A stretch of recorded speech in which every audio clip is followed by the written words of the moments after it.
everybody. Over the next few episodes of this series, there was a recording problem with OBS. I think during one of my work days, so I work from home, so I think during one of my work days, I had attached my primary desktop webcam to use in a Zoom call or something like that, and I forgot to unplug it. And I think what happened, I eventually did unplug it, but I think what had happened was that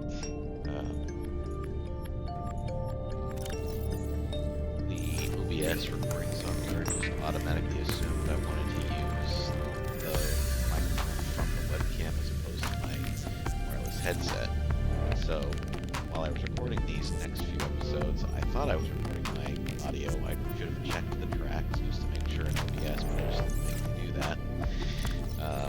In reality, it's muted. So in these game play recordings, I'm talking, commenting on what I'm doing, but you're not going to hear anything. So I thought the best way to fix this would be to just add some post editing commentary on what I'm doing here. So this episode, from what I remember, it's been a little while since I recorded this episode. From what I remember, the goal of this episode was to build the Cyclops. We had just gotten back out of, or at least I had just gotten back out of the Lost River after making that daring escape. Sketchy. Welcome aboard, Captain. And I thought the next thing we should do is make the Cyclops. So that's what you're going to see on this episode. You're going to see me gathering all the resources necessary to complete the Cyclops. As you can see, we need some enameled glass, we need a plasteel ingot, we need lubricant, an advanced wiring kit, and some lead. And so that's what I'm trying to put together right now. And that takes about the entirety of the episode to get there. So I'm not gonna talk over the whole video, but I'll come back here and there when I see stuff that makes sense to comment on. Hope you guys enjoy the video. Otherwise, I'm very sorry for this recording issue. I'm gonna put some post editing audio commentary in each of these videos until my actual commentary live is back. My live commentary is back. So just, I guess, hope you guys still enjoy the videos, even though they're going to be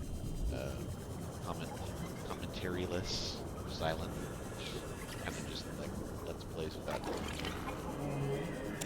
I'll be back when I see something interesting to comment. Right now, I'm trying to get all the titanium necessary to make the plastic ingot clearly. I think a large portion of this video is me trying to get lithium, because for some reason, despite the fact that I feel like I got a shitload of lithium earlier on in our series, I guess we didn't. Anyways, I'll be back if I see something interesting.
looking for lithium because the lithium is what you need to build the glass steel ingots, despite, or not despite, in addition to the titanium ingots that you need. And so this little portion of the map here, next to the mushroom forest, and kind of right next to the Aurora crash, is a good spot that at least really gets shale outcrops on. And you can sometimes just find lithium sitting by itself. Kind of like a shale deposit. And so, unfortunately, at nighttime, which makes this a lot harder to do because you can't really see what's going on.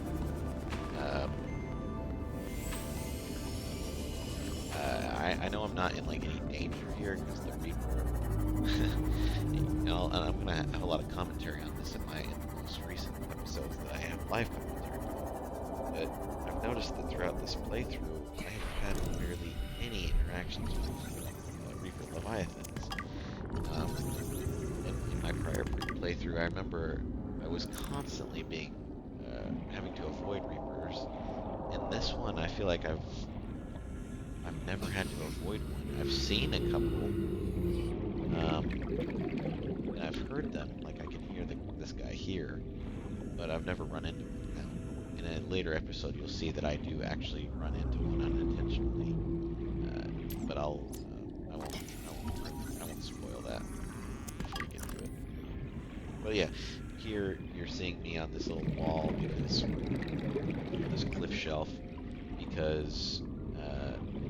I've seen a bunch of shale outcrops on this before. It's just hard to see them here.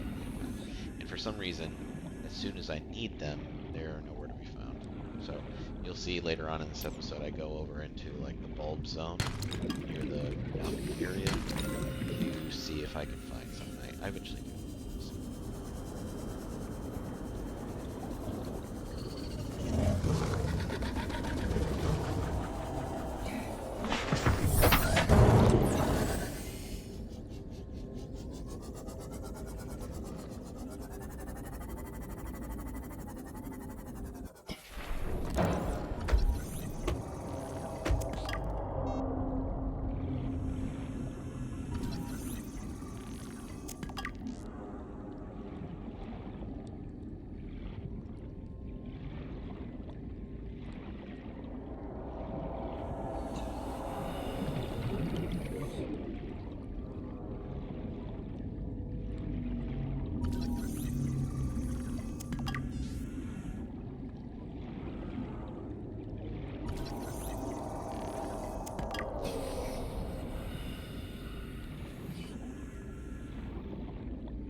I'm kind of in the bulb zone area to try to find some lithium lying around, or at least some shale deposits where lithium can be found.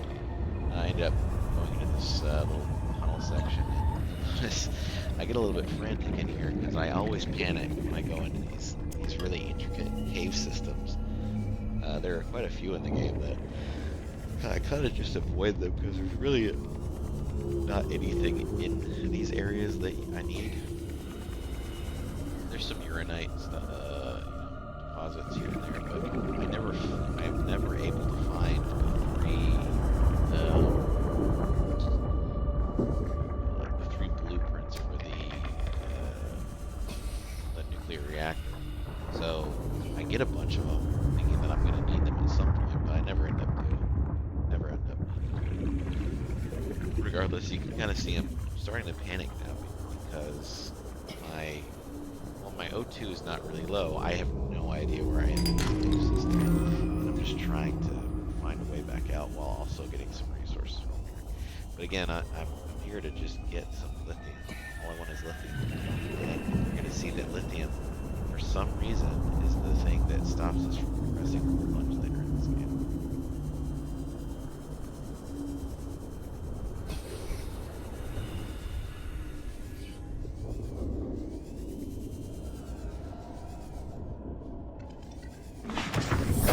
Welcome aboard, Captain.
here, if I remember right, I think I think I'm in between biomes here. I think on my right now is the bulbs. And on my left is either the crag field or the mountain area. And I don't spend much time in the crag field or the mountain area, honestly.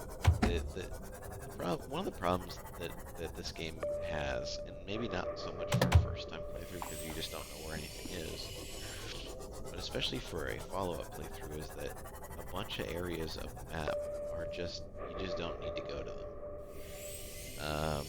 Places like the dunes. The dunes is nearly useless. There's a couple of wrecks in the dunes, but they're not really worth going to because they're all surrounded by reapers. And I think the dunes is actually the place where the map where most mountain dwellers exist.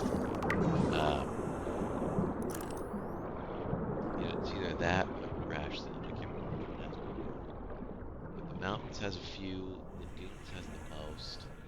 I think the Grand Reef has a couple, maybe one actually. One of the mushroom forests has one, but he's way up at the top of the biome, so you're never going to run into him unless you try to. But my overall point is, so many of the biomes are so cool in this game that you really don't need to visit hardly any of them. For instance, the Sea Treaders path, which you're going to see, you might see later on in this series. I never went there. My first playthrough, I didn't even know it existed until I saw videos of other people visiting it. And it's just because I don't think there's a single wreck down there. I think it's a tunnel. So there's no reason to go there other than for some resources. But you can find the late game resources in places that are easier to access and less stressful to access. So this portion is me just still trying to find lithium. That's the thing that's barring progression, making the Cyclops. And you can hear a Leviathan in the background. I'm trying to scan for him. I think I saw him right there up at the... No, he's not there anymore. I don't know where he went. That's my point I was trying to make earlier, is that it's weird that we don't see or have to deal with hardly any Reapers in this series.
Welcome aboard, Captain.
Emergency. Starvation imminent. Seek calorie intake immediately.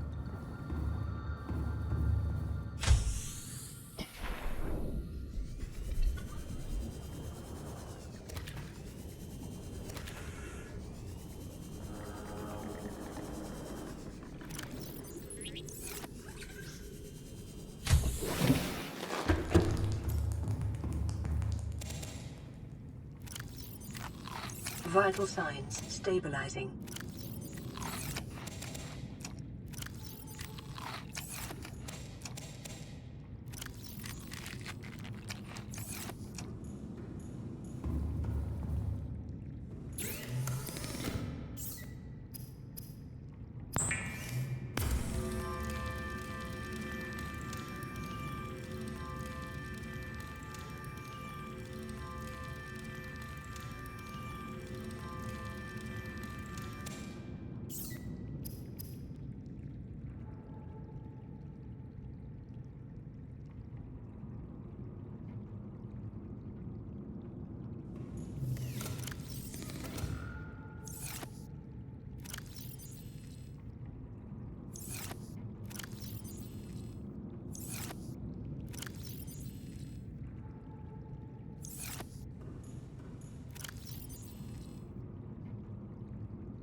And here we are at the end of the video. I have all the resources necessary. Looks like I'm just going to go get some water. Water is the thing that you need the most of in this game. Your main character goes through water so fast, you hardly ever need to eat. It's water that will cause you to get so stressed out during the game. But you're going to see going up to Hopefully Bay, this is where I'm going to build the Cyclops, and that's where this... Thanks for watching, everybody. I'll see you in the next one. You'll see it's pretty obvious. Be advised, the Cyclops is designed to be operated by a three-person crew. Only experienced helmspeople should attempt to pilot this vehicle solo.